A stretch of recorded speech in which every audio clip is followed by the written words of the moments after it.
আপনাদের সবাইকে স্বাগত জানাচ্ছি আমার প্রফেসর দানেশ একাডেমি চ্যানেলে। আশা করি আপনারা সবাই ভালো আছেন।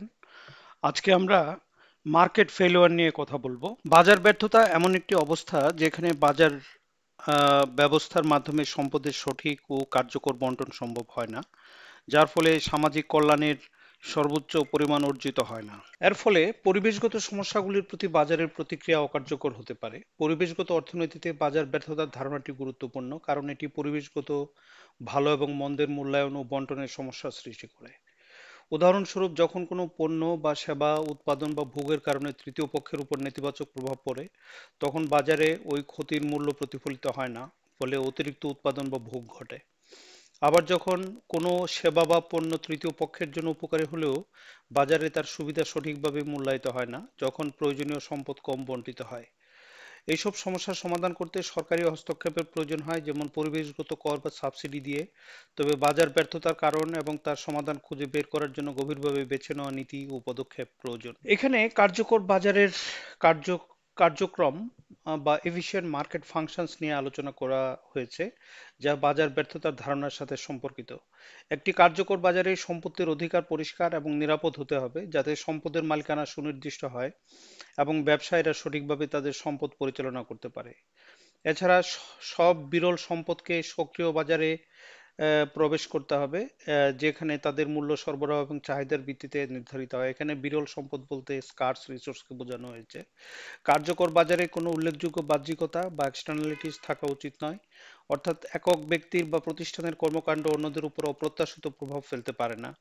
প্রতিযোগিতা সেখানে প্রাধান্য পায়, যা নিশ্চিত করে যে বাজারের সব অংশগ্রহণকারীরা সুযোগ সুবিধা লাভ করতে পারে। অবশেষে মায়োপিয়া বা শর্ট টার্ম ফোকাস, অনিশ্চয়তা এবং অপরিবর্তনীয়তা বা ইররিভার্সিবিলিটি এর মতো সমস্যা সেখানে উপস্থিত হওয়ার কোনো সুযোগ থাকে না, কারণ সেগুলো দীর্ঘমেয়াদী বাজারের জন্য ক্ষতিকর হতে পারে। এই স্লাইডটি পাবলিক গুডস বনাম এনভায়রনমেন্টাল গুডস এর মধ্যে পার্থক্য তুলে ধরছে। পাবলিক গুডস এমন ধরনের পণ্য বা সেবা যা নন এক্সক্লুডেবল এবং নন রাইভালরি।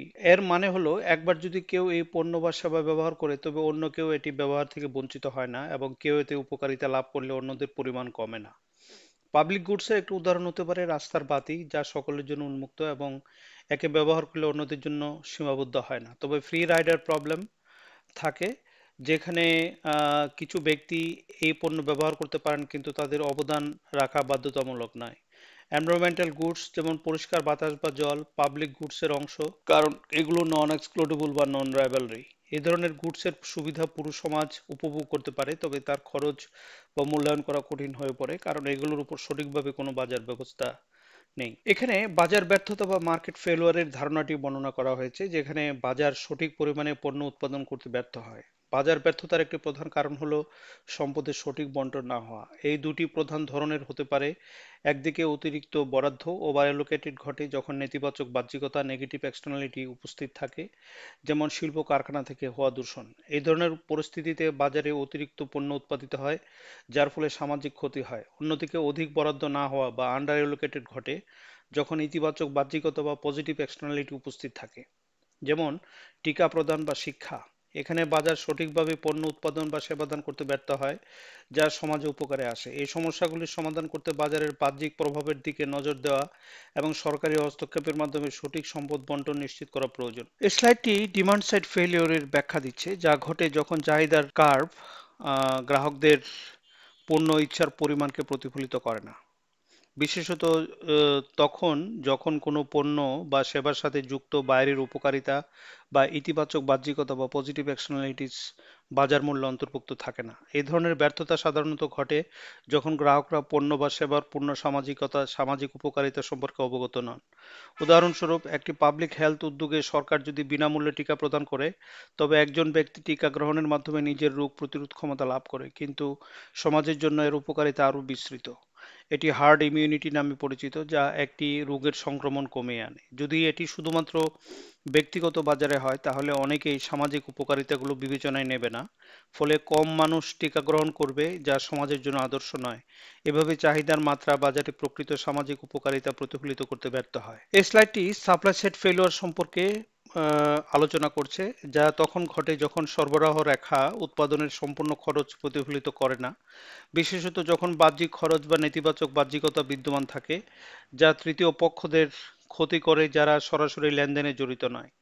একটি উদাহরণ হিসেবে, একটি কারখানা বা রাসায়নিক উৎপাদন করে এবং বায়ু ও পানিতে দূষিত পদার্থ নিঃসরণ করে, এটি স্থানীয় বাসিন্দাদের স্বাস্থ্যে ক্ষতি করতে পারে এবং পরিবেশে আরো বড় আকারের সমস্যা সৃষ্টি করতে পারে, যেমন জলবায়ু পরিবর্তন। যদি এই বাহ্যিক খরচগুলো উৎপাদন খরচের মধ্যে অন্তর্ভুক্ত না হয়, যেমন কর বা নিয়মাবলী দ্বারা, তাহলে কারখানাটি বেশি রাসায়নিক উৎপাদন করতে পারে যা সামাজিকভাবে উপযুক্ত নয়। এর ফলে উৎপাদনের দাম সঠিকভাবে প্রতিফলিত হয় না এবং পরিবেশগত ক্ষতি যথাযথভাবে গণনা করা হয় না। এই ধরনের সমস্যা বাজারে অকার্যকর ফলাফল সৃষ্টি করে, যেখানে সম্পদ অতিরিক্ত ব্যবহার করা হয়ে থাকে।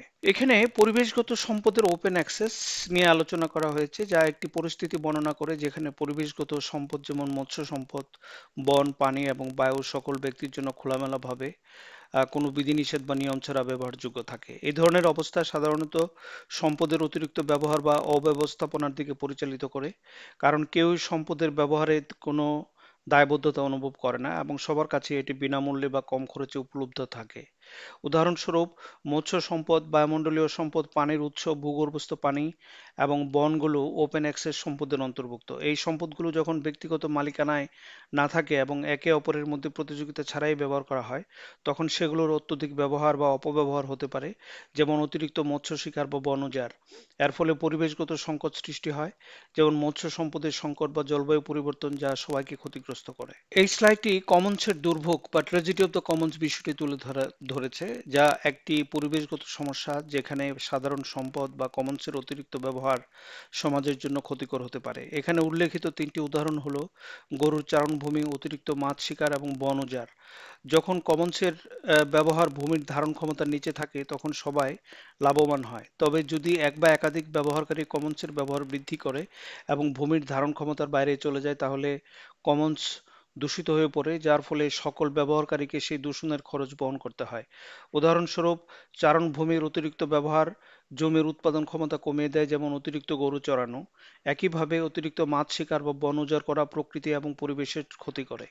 শেষ পর্যন্ত, যদি পরিবেশগত খরচগুলো সঠিকভাবে হিসাব করা না হয় এবং জমি ব্যবহারের জন্য টেকসই পদ্ধতি গ্রহণ না করা হয়, তবে ভূমি ব্যবহারের ক্ষমতা নষ্ট হয়ে যেতে পারে, যা পরবর্তীতে সমাজের জন্য বিপদ ডেকে আনবে। এখানে কমন্সের দুর্ভোগের সমাধান বা solutions to the tragedy of the Commons নিয়ে আলোচনা করা হয়েছে, যেখানে পরিবেশগত সমস্যার সমাধান করার জন্য কিছু কার্যকর পদক্ষেপ তুলে ধরা হয়েছে। প্রথমত, নিয়মাবলী বা বাস্তবায়ন। নিয়মাবলী এবং বাস্তবায়ন, রেগুলেশন অ্যান্ড এনফোর্সমেন্ট, অত্যন্ত গুরুত্বপূর্ণ, যেখানে সরকার বা নিয়ন্ত্রক সংস্থা সম্পদ ব্যবহারের উপর কড়াকড়ি আরোপ করে এবং নিয়ম লঙ্ঘনকারীদের বিরুদ্ধে ব্যবস্থা নেয়।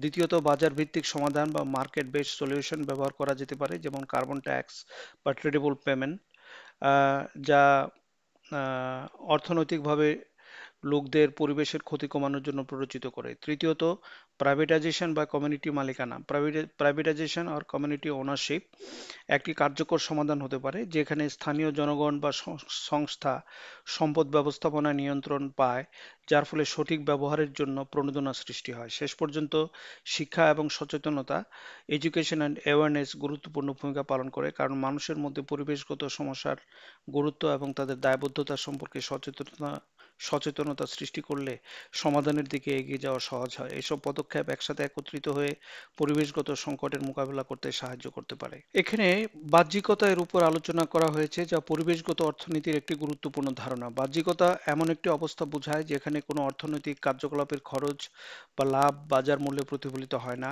বরং এটি তৃতীয় পক্ষকে প্রভাবিত করে যারা লেনদেনে সরাসরি যুক্ত নয়। এই প্রভাবগুলো ইতিবাচক বা নেতিবাচক হতে পারে এবং এর ফলে সম্পদের অকার্যকর বণ্টন ঘটে। বাহ্যিকতা সাধারণত বাজার ব্যর্থতার সৃষ্টি করে, কারণ এটি বাজারের মধ্যে সামাজিক কল্যাণের সর্বোচ্চ পরিমাণ অর্জনে বাধা সৃষ্টি করে। এই ধরনের সমস্যাগুলো সমাধান করতে সরকারের হস্তক্ষেপ প্রয়োজন, যেমন পরিবেশগত কর, ভর্তুকি বা নিয়মাবলী আরোপের মাধ্যমে বাহ্যিক প্রভাবগুলির সঠিক মূল্যায়ন করা। এর মাধ্যমে সামাজিক কল্যাণকে সর্বাধিক করা সম্ভব। এই স্লাইডটি বাহ্যিকতার স্তর বা লেভেলস অফ এক্সটার্নালিটি নিয়ে আলোচনা করছে, যা বাহ্যিকতার বিভিন্ন ধরন এবং প্রভাবের ভিত্তিতে শ্রেণীবদ্ধ করা হয়। প্রথমত, প্রাইভেট বনাম social বাহ্যিকতা। Private versus social externality রয়েছে, যেখানে প্রাইভেট বাহ্যিকতা শুধুমাত্র সংশ্লিষ্ট ব্যক্তির বা প্রতিষ্ঠানের উপর প্রভাব ফেললেও সোশ্যাল বাহ্যিকতা সমাজের বৃহত্তর অংশকে প্রভাবিত করে। দ্বিতীয়ত, ইতিবাচক বনাম নেতিবাচক বাহ্যিকতা, পজিটিভ ভার্সাস নেগেটিভ এক্সটার্নালিটি রয়েছে, যেখানে ইতিবাচক বাহ্যিকতা সমাজের জন্য উপকার বয়ে আনে, সেখানে টিকা দেওয়া, আর নেতিবাচক বাহ্যিকতা পরিবেশ বা সমাজের জন্য ক্ষতিকর, যেমন শিল্পের দূষণ।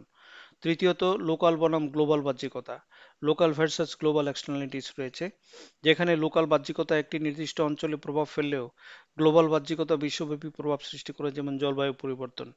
টেম্পোরাল লেভেলস অফ এক্সটার্নালিটি বিষয়ে আলোচনা করা হয়েছে, যা বাহ্যিকতার তীব্রতা এবং প্রভাবের সময়সীমা তৎকালিক, বিলম্বিত অথবা সঞ্চিত নির্ধারণ করে। এছাড়াও মার্কেট বনাম নন মার্কেট বাহ্যিকতা, মার্কেট ভার্সাস নন মার্কেট এক্সটার্নালিটিস, এবং পিকিউনিয়ারি বনাম টেকনোলজিক্যাল বাহ্যিকতা, পিকিউনিয়ারি ভার্সাস টেকনোলজিক্যাল এক্সটার্নালিটিস সম্পর্কিত ধারণাগুলো রয়েছে, যা বাহ্যিকতার বাজার বা প্রযুক্তিগত প্রভাবের বৈশিষ্ট্য তুলে ধরে। এসব স্তর বুঝে বাহ্যিকতার যথাযথ সমাধানের জন্য কার্যকর নীতি প্রণয়ন করা সম্ভব হয়। এখানে বাহ্যিকতা এবং অ্যাবেটমেন্ট এই সম্পর্ক নিয়ে আলোচনা করা হয়েছে, যা বাজার ব্যর্থতার সমাধানে গুরুত্বপূর্ণ ভূমিকা পালন করে। অ্যাবেটমেন্ট বলতে বোঝানো হয় বাহ্যিকতার নেতিবাচক প্রভাবগুলি কমানোর বা নির্মূল করার প্রক্রিয়া, বিশেষত পরিবেশগত ক্ষতি যেমন বায়ু এবং পানি দূষণ, গ্রিনহাউস গ্যাস নির্গমন বা বর্জ্য নিষ্পত্তি। এটি এমন একটি পদ্ধতি যা পরিবেশগত সমস্যাগুলির প্রভাব কমানোর জন্য ব্যবহৃত হয়।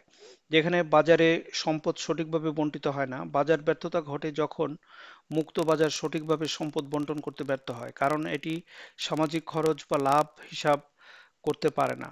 নেতিবাচক বাহ্যিকতা যেমন দূষণ, এর ক্ষেত্রে অ্যাবেটমেন্ট সামাজিক, পরিবেশগত এবং জনস্বাস্থ্যকে ক্ষতি থেকে রক্ষা করতে সাহায্য করে। ফলে বাহ্যিকতার প্রভাবের মোকাবেলা এবং পরিবেশগত দৃষ্টিকোণ থেকে সামাজিক কল্যাণ নিশ্চিত করতে অ্যাবেটমেন্ট একটি গুরুত্বপূর্ণ পদক্ষেপ। অ্যাবেটমেন্টের পদ্ধতি সম্পর্কে আলোচনা করা হয়েছে এখানে, যা বাহ্যিকতার নেতিবাচক প্রভাব কমানোর বিভিন্ন উপায়।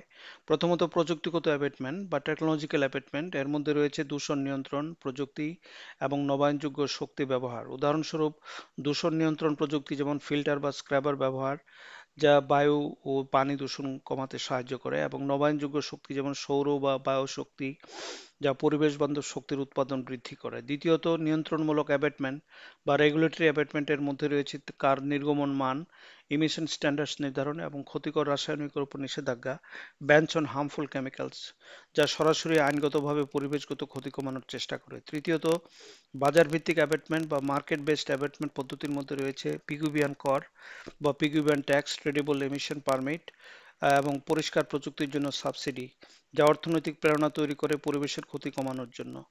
এসব পদ্ধতি বাহ্যিকতা মোকাবেলার জন্য কার্যকরী উপায় হিসেবে ব্যবহৃত হয়, যা পরিবেশের রক্ষা নিশ্চিত করে এবং সমাজের কল্যাণ বৃদ্ধি করতে সাহায্য করে। এখানে অ্যাবেটমেন্টের চ্যালেঞ্জেস অফ অ্যাবেটমেন্ট নিয়ে আলোচনা করা হয়েছে, যা বাহ্যিকতার নেতিবাচক প্রভাব কমানোর প্রচেষ্টায় বিভিন্ন প্রতিবন্ধকতার কথা তুলে ধরে। প্রথমত, উচ্চ খরচ, হাই কস্ট একটি প্রধান চ্যালেঞ্জ, কারণ অ্যাবেটমেন্ট প্রযুক্তি বা নিয়মাবলী বাস্তবায়নে প্রাথমিক বিনিয়োগ অনেক বেশি হতে পারে, যা অনেক সময় ছোট ব্যবসা বা উন্নয়নশীল দেশের জন্য কঠিন হয়ে দাঁড়ায়। দ্বিতীয়ত, রাজনৈতিক এবং সামাজিক প্রতিরোধ, পলিটিক্যাল অ্যান্ড সোশ্যাল রেজিস্ট্যান্স রয়েছে, যেখানে কিছু শিল্প বা জনগণ এই পদক্ষেপগুলোর বিরুদ্ধে অবস্থান নিতে পারে, বিশেষত যদি তা তাদের লাভ কমিয়ে দেয় বা কার্যকলাপে সীমাবদ্ধতা সৃষ্টি করে। তৃতীয়ত, গ্লোবাল সমন্বয় বা গ্লোবাল কোঅর্ডিনেশন একটি গুরুত্বপূর্ণ চ্যালেঞ্জ, কারণ অনেক পরিবেশগত সমস্যা যেমন জলবায়ু পরিবর্তন আন্তর্জাতিকভাবে সমাধান করতে হয় এবং এটি বিভিন্ন দেশের মধ্যে সমন্বয়ের প্রয়োজন হয়। এই ধরনের সমন্বয় ব্যবস্থা গ্রহণ করা কঠিন, কারণ প্রতিটি দেশ নিজের আর্থিক, রাজনৈতিক এবং সামাজিক অবস্থান অনুযায়ী বিভিন্ন সিদ্ধান্ত গ্রহণ করে। এসব চ্যালেঞ্জ মোকাবেলা করতে প্রয়োজন শক্তিশালী আন্তর্জাতিক সহযোগিতা এবং স্থানীয় স্তরের সমর্থন। বাহ্যিকতার অন্তর্ভুক্তকরণ বিষয়টি ব্যাখ্যা করা হয়েছে এখানে, যা অর্থনৈতিক কর্মকাণ্ডের বাহ্যিক খরচ বা উপকারিতাগুলিকে বাজারের সিদ্ধান্ত গ্রহণ প্রক্রিয়ার অন্তর্ভুক্ত করার ধারণা। এর মাধ্যমে সিদ্ধান্ত গ্রহণকারীরা তাদের কার্যকলাপের সামাজিক খরচ বা লাভের পুরোপুরি দায়ভার নেন। প্রথম উদাহরণ হিসেবে পিগুবিয়ান কর বা পিগুবিয়ান ট্যাক্সেস দেওয়া হয়েছে, যা দূষণকারী প্রতিষ্ঠানগুলোর উপর আরোপিত হয়, যাতে তারা বাহ্যিক খরচ যেমন কার্বন কর প্রতিফলিত করে এবং উচ্চ কর এড়াতে দূষণ কমাতে উৎসাহিত হয়। দ্বিতীয় উদাহরণ হচ্ছে ট্রেডেবল পারমিট, যেখানে সরকার দূষণ পরিমাণে একটা সীমা নির্ধারণ করে দেয় এবং প্রতিষ্ঠানগুলোর জন্য এমিশন হ্রাস করার অনুমতি দেয়, যার মাধ্যমে তারা পরিবেশগত খরচ অন্তর্ভুক্ত করে এবং দূষণ কমানোর জন্য অর্থনৈতিক প্রেরণা পায়।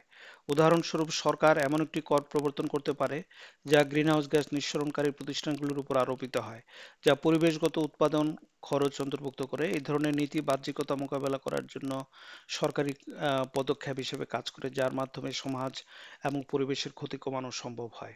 আমরা এখানে দেখতে পাচ্ছি যে ইনকর্পোরেটিং এক্সটার্নালিটিস ইন প্রোডাকশন ফাংশন।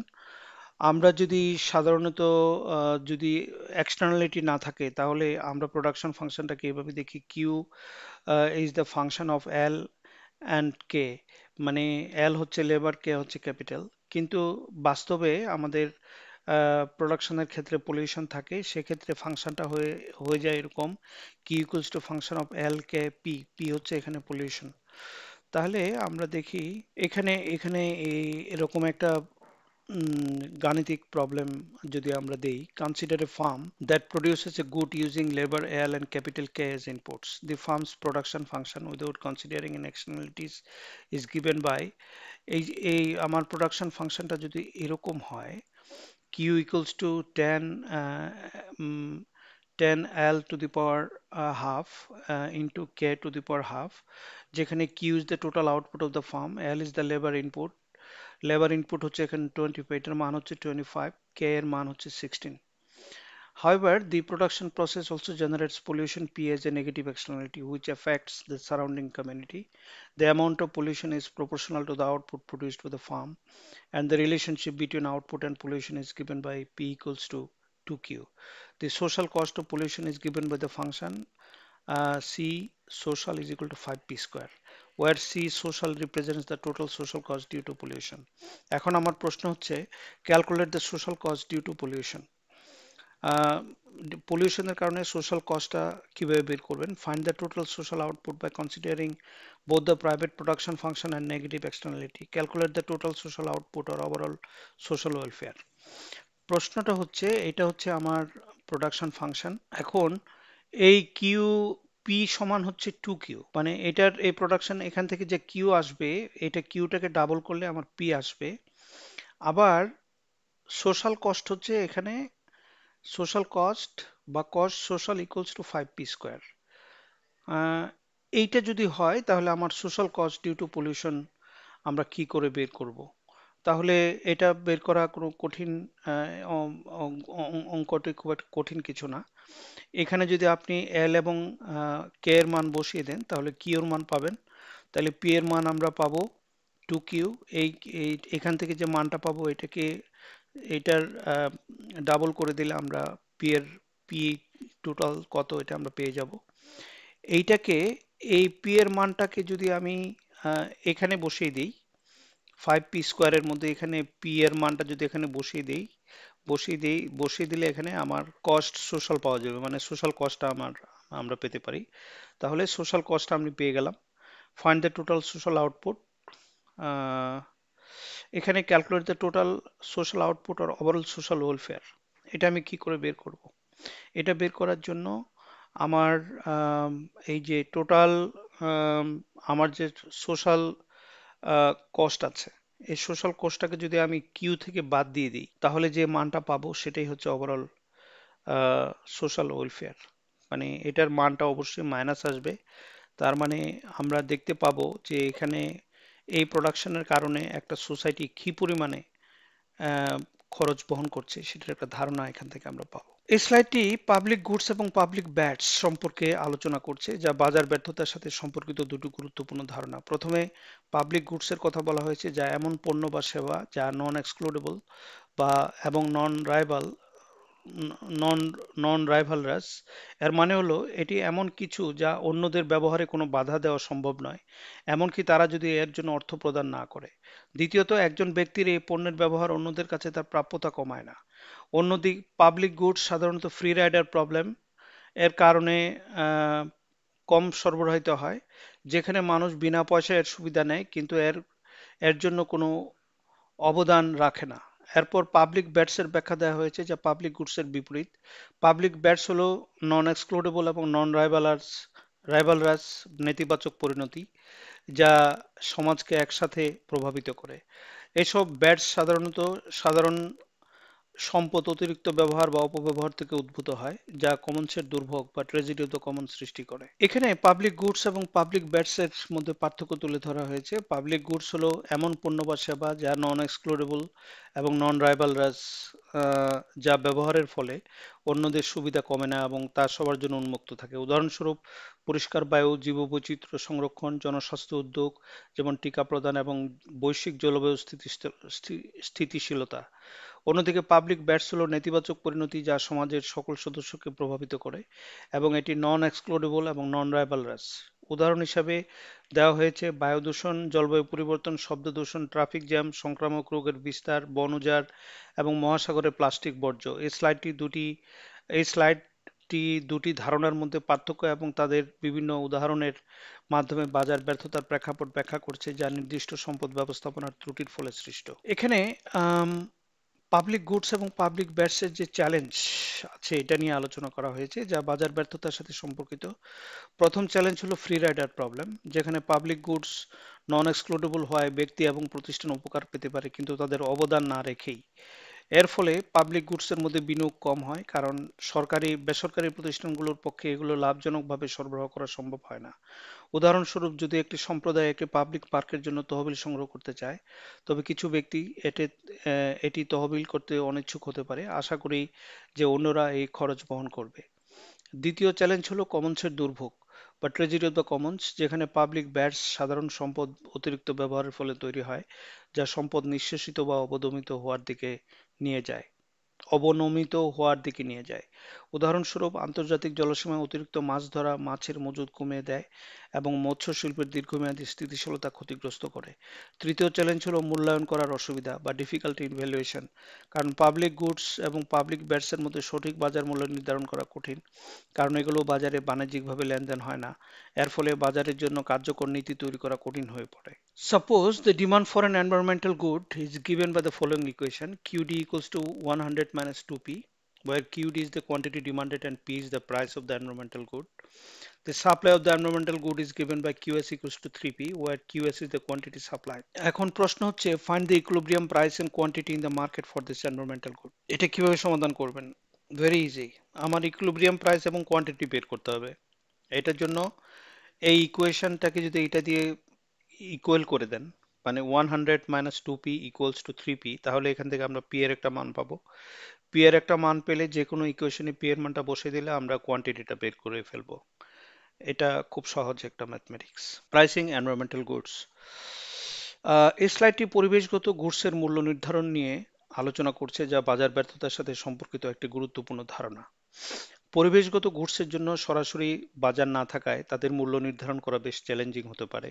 তবে কিছু পরিবেশগত গুডস যেমন কাঠ, মাছ এবং পরিষ্কার শক্তি বাজারে বাণিজ্যিকভাবে বিক্রি হয় এবং তাদের মূল্য সরাসরি সরবরাহ এবং চাহিদার উপর নির্ভর করে। উদাহরণস্বরূপ, কাঠ একটি বাণিজ্যিক পরিবেশগত গুডস যার দাম বাজারের সরবরাহ এবং চাহিদার ভিত্তিতে নির্ধারিত হয়। তবে কাঠের মূল্য বনগুলোর জীববৈচিত্র্য বা কার্বন শোষণ ক্ষমতাকে পুরোপুরি প্রতিফলিত নাও করতে পারে। আরেকটি উদাহরণ হলো পরিষ্কার পানি, যেখানে কিছু অঞ্চলে পানি বাণিজ্যিকভাবে লেনদেন হয় এবং এর মূল্য সরবরাহের পরিমাণ আহ, এবং চাহিদার উপর ভিত্তি করে নির্ধারিত হয়। কিছু পরিবেশগত গুডসের জন্য বাজার না থাকায় মূল্য নির্ধারণে বিভিন্ন ও-মার্কেট মূল্যায়ন পদ্ধতি ব্যবহার করা হয়।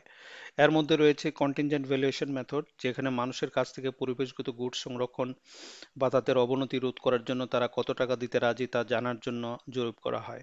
আরেকটি পদ্ধতি হলো ট্রাভেল কস্ট মেথড, যা পর্যটন স্থান বা সৈকতের মতো বিনোদনমূলক সাইটগুলোর মূল্য নির্ধারণ করতে ব্যবহৃত হয়। হেডনিক প্রাইসিং মেথড হচ্ছে সেই পদ্ধতি যা পরিমাপ করে কিভাবে পরিবেশগত গুণাবলী যেমন পরিষ্কার বায়ু বা সবুজ